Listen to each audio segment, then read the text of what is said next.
நீங்கள் பார்த்து கொண்டிருப்பது இது ஒரு சித்த மருத்துவம். மூல சம்பந்தமான வியாதிக்காக தான் பார்க்க போகிறோம். மூல வியாதி அவதிப்படுறவங்களுக்கு, வேதனையால் இருக்கிறவங்களுக்கு ஒரு நல்ல மருத்துவ குறிப்பை தான் பார்க்குறோம்.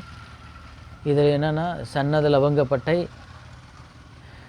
25 கிராம், விலாமிச்ச வேறு 25 கிராம். இதை என்ன பண்ணணும், இதை என்ன பண்ண 2 எல்லாம் பொடியாக்கி வச்சுக்கிங்க. 1 லிட்டர் நீரில் போட்டு காய்ச்சணும். இதில் எற்றில் ஒன்றாக ஆக்கணும்.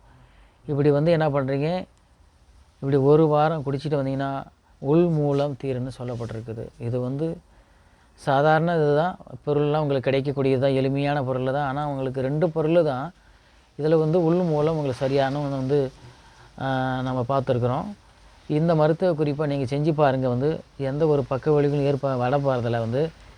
இதில் இதனுடைய பொருள் என்னென்னா, அதாவதுலேயும் ஒரு 200 கிராம் வாங்கி வச்சுக்கிங்க. இதெல்லாம் ஒரு கால் கிலோ குடம் 250 கிராம் 250 கிராம் வாங்கி வச்சுக்கிங்க. முதலாவது மூல வியாதிலாம் அவதிப்படுறவங்களுக்கு 250 கிராம் வாங்கி வச்சு பொடியாக்கி வச்சுக்கிங்க. அதை இதில் என்ன பண்ணும், 25 கிராம் போடணும். போட்டுட்டு 1 லிட்டர் நீரில் போட்டு எட்டில் ஒன்றாக காய்ச்சணும். வற்ற வச்சு இந்த தண்ணியை காலை மட்டும் ஒரு வேளை சாப்பிட்டு வந்தீங்கன்னா உள் மூலம் சரியாகும். 2 பொருள் தான். எளிமையான முறையில் கஷ்டப்படுறவங்களும் இதை செஞ்சு பாருங்கள். நல்ல பயனளிக்கூடியது.